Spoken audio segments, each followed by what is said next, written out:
Again, I want to tell you photophosphorilation, కాంతి పాస్పారిలేషన్ అంటాము.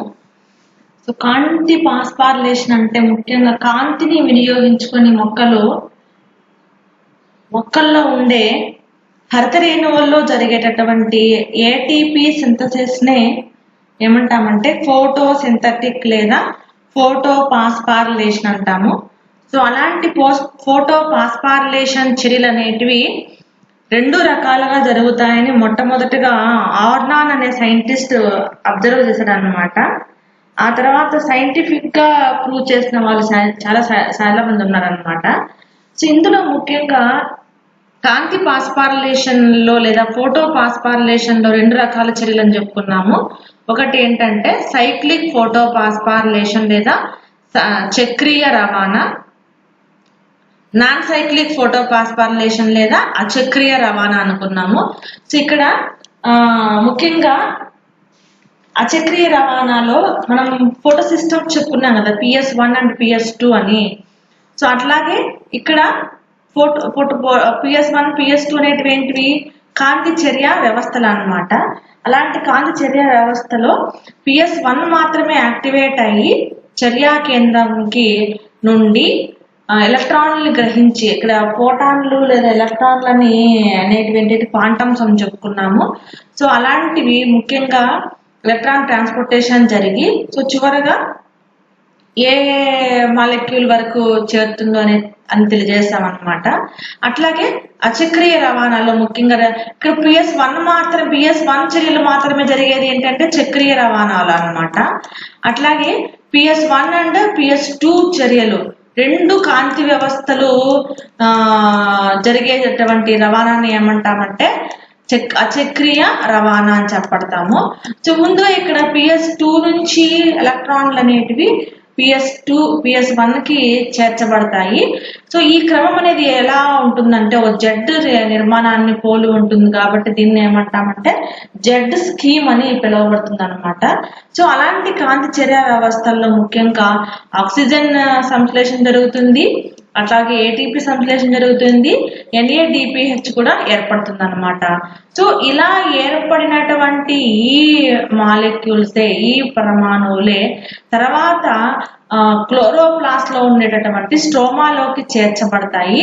అలాగా అంటే కాంతి చర్య వ్యవస్థలో ఏర్పడినటువంటి పదార్థాలే, అగస్థ పదార్థాలే ఎక్కడికి చేర్చబడతాయంటే ఇవంతా క్లోరోప్లాస్ట్ లో జరగబడుతుంది, థైలకాయిడ్ లూమెన్ లో. అలాంటి థైలకాయిడ్ లూమెన్ లో ప్రతి ఎలక్ట్రాన్లు రవాణా జరిగే కొద్దీ ప్రోటాన్ల విడుదల అనేది జరుగుతుంది.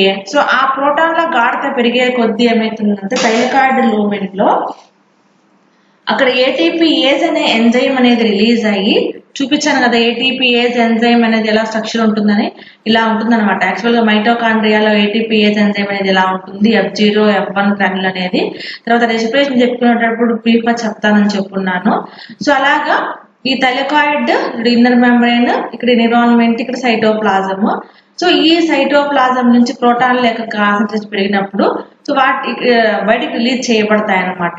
సో అలాగా ప్రతి 3 ప్రోటాన్ల యొక్క రిలీజన్ జరిగే కొద్ది ఒక ATP అణువు అనేది ఏర్పడుతుంది అనమాట.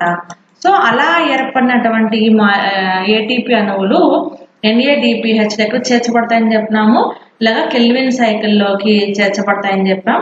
సో కాబట్టి ఇక్కడ స్ట్రోమా అంటాం అనమాట. అంటే కాంతి చర్య వ్యవస్థలో ఏర్పడినటువంటి అధస్థ పదార్థాలే క్లోరోప్లాస్ట్ లో ఉండే స్ట్రోమా లేదా ఆవరణికలో తర్వాత చర్యలు జరుగుతాయని చెప్పుకున్నాం. అలాంటి చర్యల్ని ఏమంటున్నామంటే నిష్కాంతి దశలు లేదా ఇక్కడ కెల్విన్ అనే సైంటిస్ట్ దీన్ని ఇంట్రొడ్యూస్ చేశారు కాబట్టి దీన్ని కెల్విన్ సైకిల్ అని కూడా చెప్పారు అనమాట.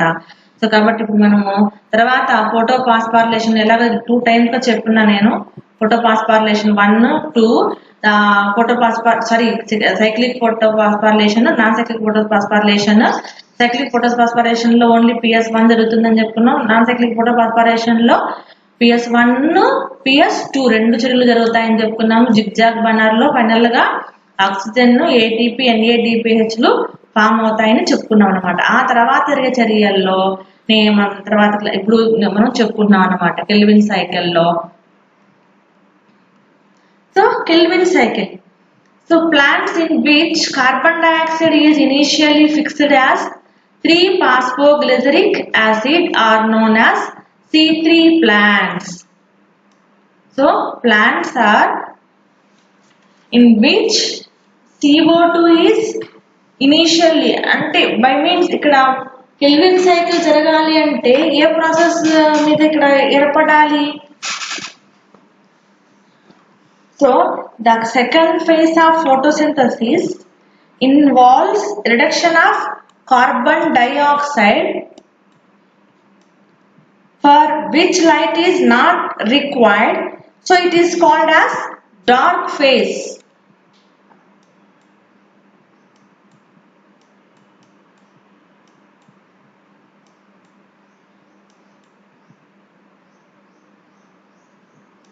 Dark phase of the photosynthesis. So it was first discovered by Blackman. So it was first discovered by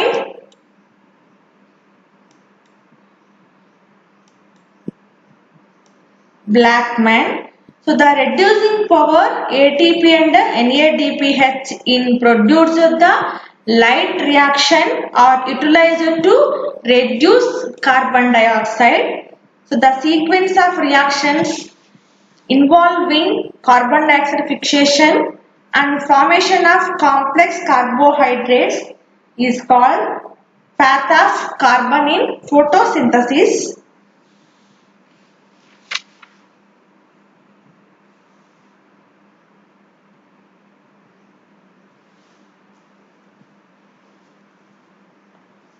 And this technique was used by Kelvin, Benson, Basham and associates separate, isolate and identify organic compounds forming during carbon dioxide fixation, and they used chlorella and senedismus as experimental material. And then so plants in which CO2 is initially fixed as 3-phosphoglyceric acid are known as C3 plants.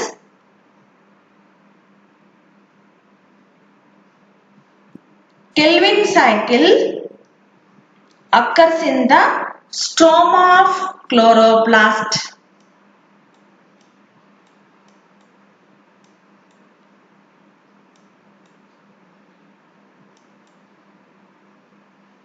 Stroma of chloroplasts.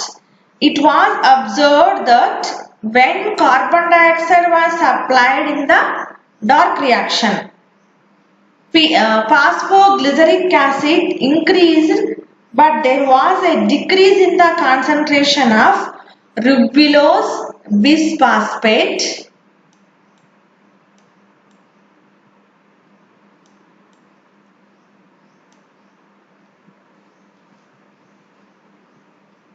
This shows that ribulose bisphosphate is the carbon dioxide receiver. Ribulose bisphosphate is the carbon dioxide acceptor during the formation of phosphoglyceric acid, and some of the phosphoglyceric acid is converted to sugar, but the balance is utilized for regeneration of ribulose bisphosphate. So the cyclic pathway that uses phosphoglyceric acid to form other sugar phosphates and regeneration of ribulose bisphosphate is collectively known as Kelvin cycle and named after Melvin Kelvin. It is also known as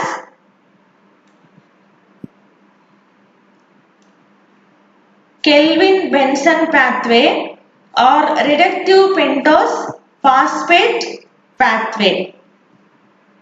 The Kelvin cycle consists of three main parts. One is carboxylation, two is reduction, and third one is regeneration, and the cycle is catalyzed by a series of enzymes. So first one is carboxylation. So a molecule of ribulose bisphosphate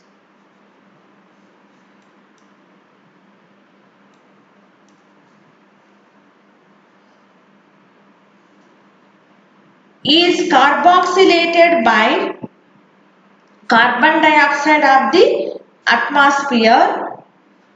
So an unstable 6 carbon compound is formed which splits into two molecules of phosphoglyceric acid.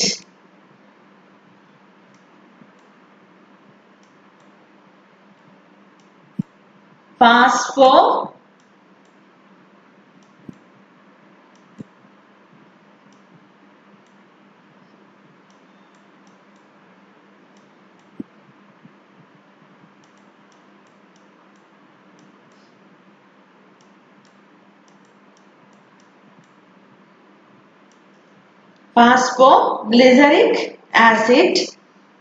So the reaction is regulated by enzyme ribulose bisphosphate carboxylase oxygenase enzyme.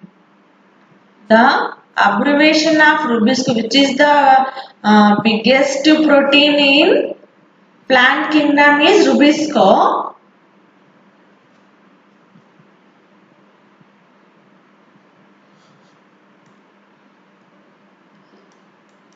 Ribulose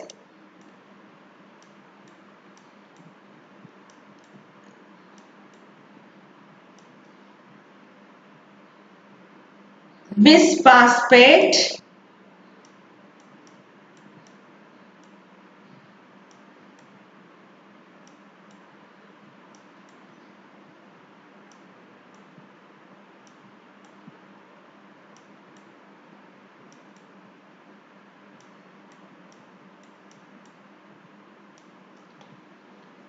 carboxylase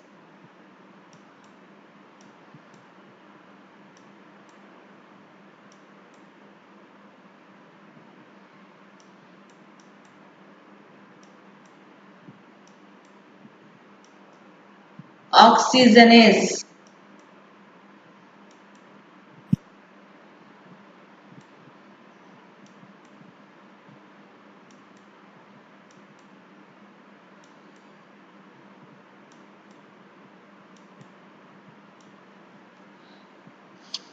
So this enzyme is the most abundant protein in the world.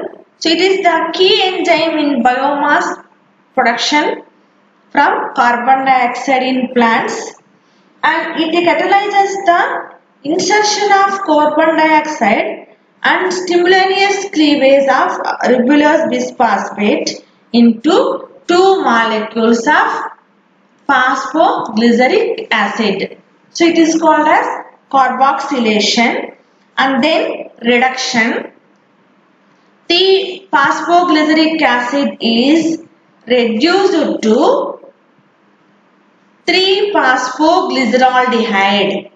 3-phosphoglyceraldehyde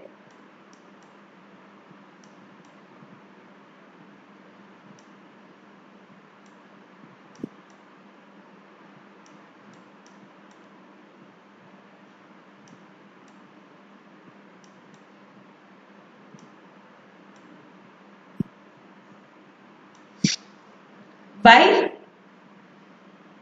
ATP and NADPH formed in light reaction, and phosphoglyceric acid is phosphorylated by ATP formed in photophosphorylation.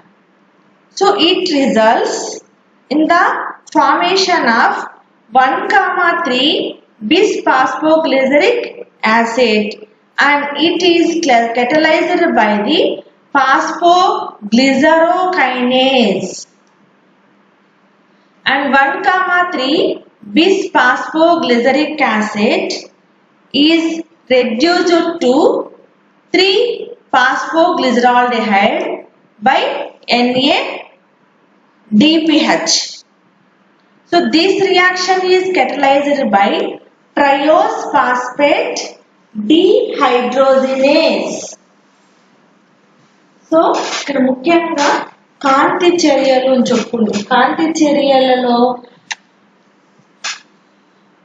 ఏర్పడినటువంటి ATP NADPHలు కలిసి తర్వాత నిష్కాంతి చర్యలలో participate చేయబడతాయి. ఇక్కడ నిష్కాంతి చర్యలు అంటే ఏంటంటే ముఖ్యంగా క్లోరోప్లాస్ట్ హరితరేణువులో ఉండేటటువంటి ఆవర్ణికలో జరిగే చర్యలను ఏమంటామంటే నిష్కాంతి దశలు అని పిలువబడతాయి అన్నమాట. అంటే ఇక్కడ ఏంటి, కాంతి రసాయన చర్యలలో ఉత్పన్నమైనటువంటి స్వాంగీకరణ శక్తి ఏటీపీ NADPHలను వినియోగించుకొని మొక్కలు కార్బన్ డైఆక్సైడ్ ని కార్బోహైడ్రేట్లుగా మారుస్తాయి. ఎక్కడ, క్లోరోప్లాస్ట్ లో లేదా హరితరేణువులో ఉండేటటువంటి ఆవర్ణికలో. కాబట్టి వీటిని ఏమన్నాము, కార్బన్ డైఆక్సైడ్ స్థాపన లేదా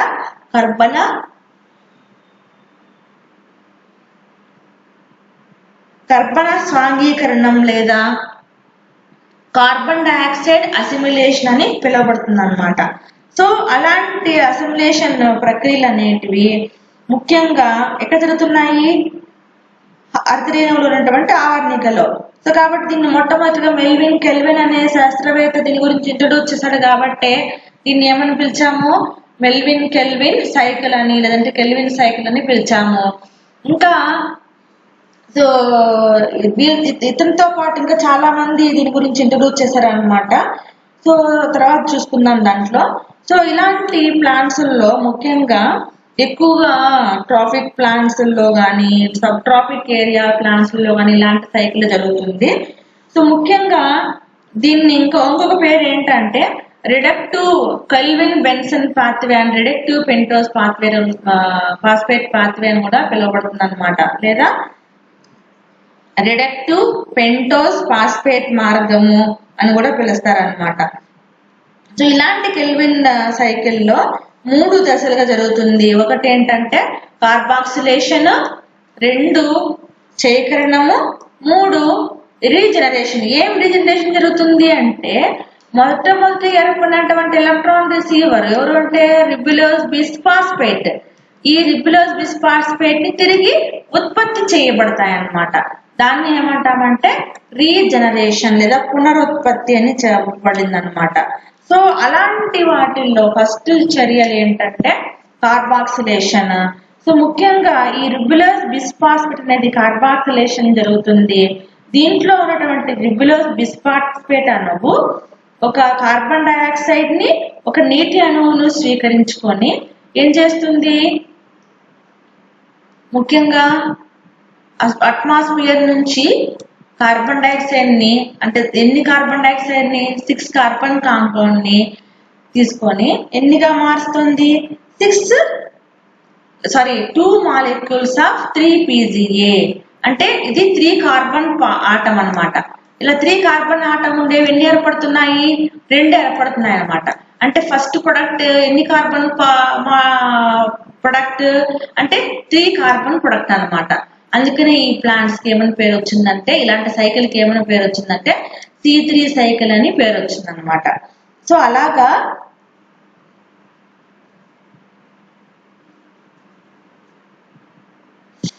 సో ఇలాంటి 6 కార్బన్ పరమాణువుల పదార్థం ఏర్పడుతుంది.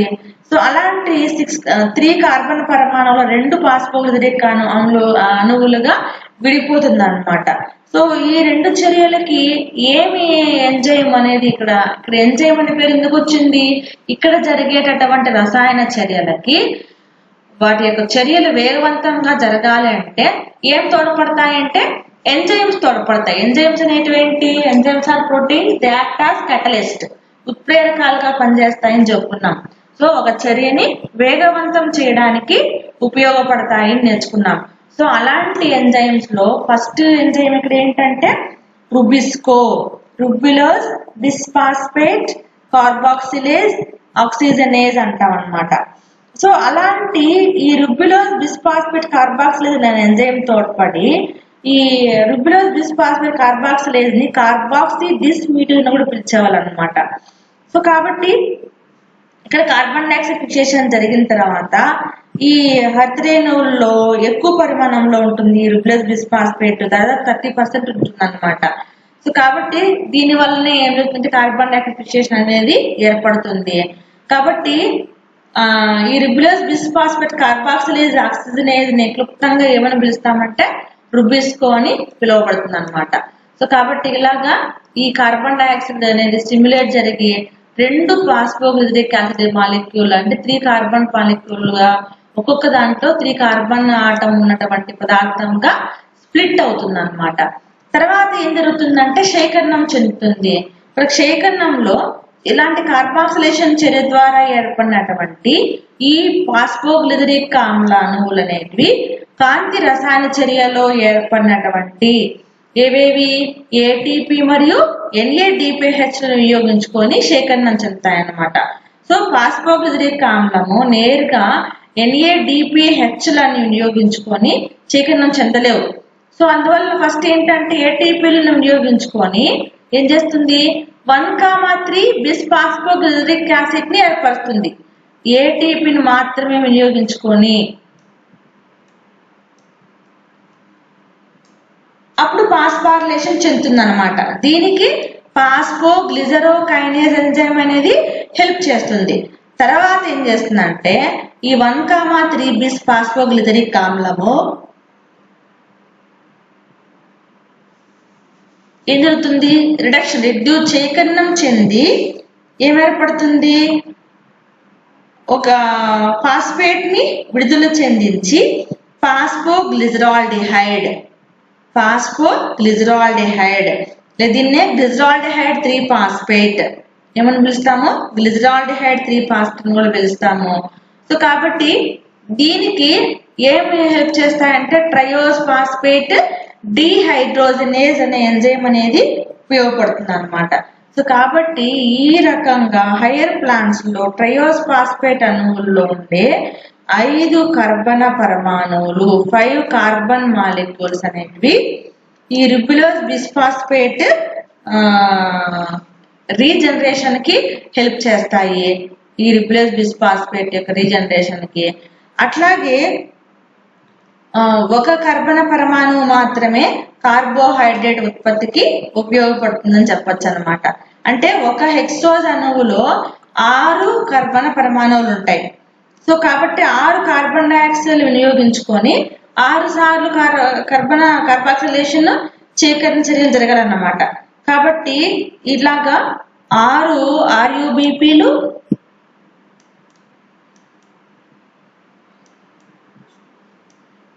అట్లాగే 6 కార్బన్ డైఆక్సైడ్ మాలిక్యూల్స్ 6 నీటి అణువులు పాల్గొన్నట్లు కెల్విన్ వలయంలో చూపడుతుంది అనమాట. సో కాబట్టి మొత్తంగా ఇక్కడ కెల్విన్ సైకిల్ జరగాలి అంటే ఎన్ని అణువులు అవసరము అంటే ఇక్కడ దాదాపు ఏర్పడట్లో సో 12 PG అణువులు అనేటివి ఏర్పడతాయి. 12 ఫాస్ఫోగ్లిజరిక్ ఆమ్లాలు ఏర్పడతాయి అన్నమాట. సో వీటి నుంచి 12 ఫాస్ఫోగ్లిజరాల్డిహైడ్ అణువులు ఏర్పడడానికి సో దాదాపు 12 ATP అణువులు మరియు 12 NADPHలు వినియోగించబడతాయి.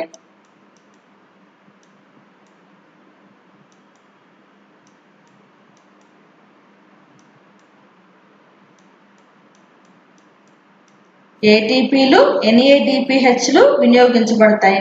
సో కాబట్టి ఇలాగ 12 ఫాస్ఫోగ్లిజరాల్డిహైడ్ అణువుల్లో 10 అణువులు ఏం చేస్తాయి, ఈ రుబిలోజ్ బిస్ఫాస్ఫేట్ ని రీజనరేట్ చేయడానికి పునరుత్పత్తి చేయడానికి సహాయపడితే 2 అణువులు మాత్రమే ఈ ఫాస్ఫోగ్లిజరాల్డిహైడ్ నుండి ఒక హెక్సోజ్ అణువు నికరంగా ఏర్పడుతుంది అన్నమాట. సో ఇప్పుడు ఈ రిబులోస్ బిస్ఫాస్ఫేట్ అనేది ఎలా పునరుత్పత్తి చెందుతుందో చూద్దాం. సో దీన్ని ఇక్కడ ఏమని పిలుస్తున్నాము, రీజనరేషన్ అంటున్నాం. సో మీకు ఇక్కడ పిక్చర్ చూపిస్తాను, ఒకసారి అబ్జర్వ్ చేయండి. కాకపోతే ఇక్కడ కెమికల్ స్ట్రక్చర్ తో కూడా మీకు ఇచ్చేస్తున్నారు. ఈ కెమికల్ స్ట్రక్చర్ నేను ఒకసారి రౌండ్ అప్ చేస్తాను చూడండి. సో రిబులోస్ 1,5 బిస్ఫాస్ఫేట్ ఏముగా మారుతుంది, కార్బన్ డైఆక్సైడ్ వినియోగించుకొని రిబులోస్ బిస్ఫాస్ఫోట్ కార్బాక్సిలేజ్ ఎంజైమ్ సమక్షంలో ఫస్ట్ పాస్పో 3-పాస్ఫోగ్లిజరేట్ 3PG అని ఏర్పరిచింది. సో ఈ 3PG అనేది ఏం జరిగింది, ఏటీపీ రిడక్షన్ జరగాలి. ఇక్కడ వరకు ఏం జరిగింది, కార్బన్ డైఆక్సైడ్ అసిమిలేషన్ జరిగింది. So then reduction. So first of all the ATP are utilized by the phosphoglycerate in the reaction of photophosphorylation form into 1,3 bisphosphoglycerate. Again these 1,3 bisphosphoglycerate reductized by the 6-NADPH to form into glyceraldehyde 3-phosphate, also called as triose phosphate, in the presence of triose phosphate isomerase. So 1,3 bisphosphoglycerate forms under the by the glyceraldehyde 3-phosphate dehydrogenase enzyme.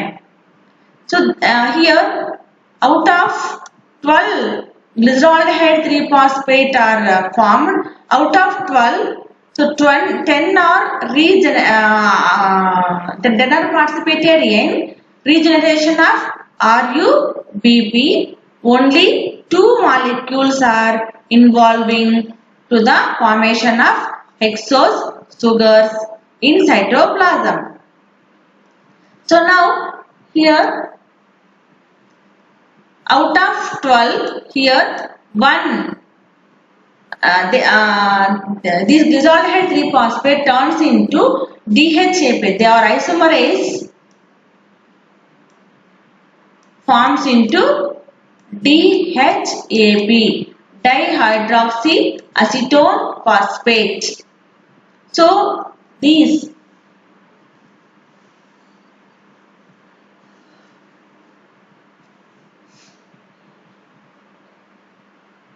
so dihydroxy acetone phosphate and 1 molecule of glyceraldehyde 3-phosphate forms into fructose 1,6 bisphosphate in the presence of aldolase enzyme. Again dephosphorylized by the fructose 1,6 bisphosphatase enzyme of fructose 1,6 bisphosphate turns into fructose 6-phosphate. So now fructose 6-phosphate plus DHAP, fructose 6-phosphate plus DHAP, dihydroxy acetone phosphate, both are participated in reaction by the aldolase enzyme to forms into 1,7 pseudoheptalose 1,7 bisphosphate transketolase enzyme, and again it dephosphorylized to form pseudoheptalose 7-phosphate. So these pseudoheptalose 7-phosphate are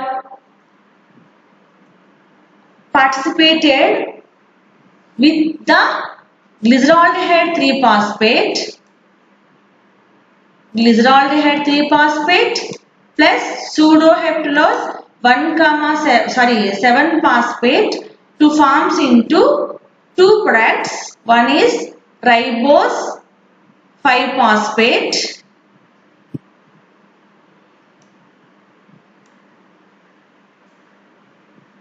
and and second one is xylulose 5-phosphate.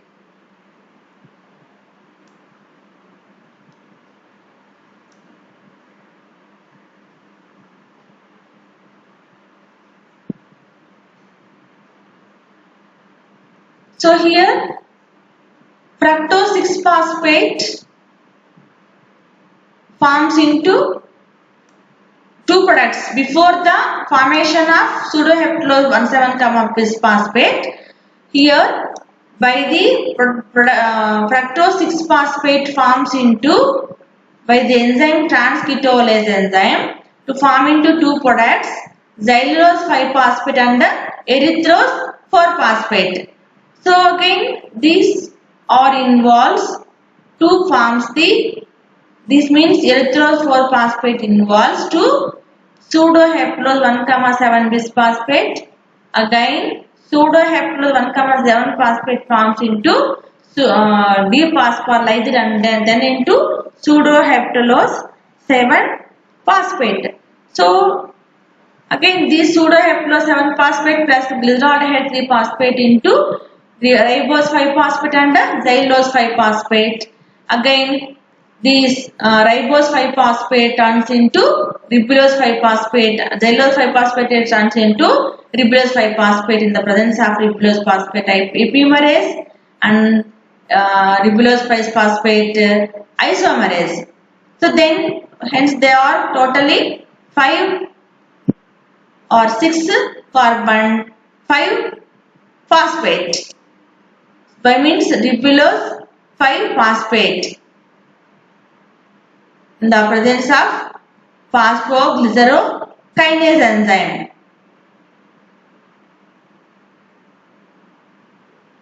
So this is the Calvin cycle.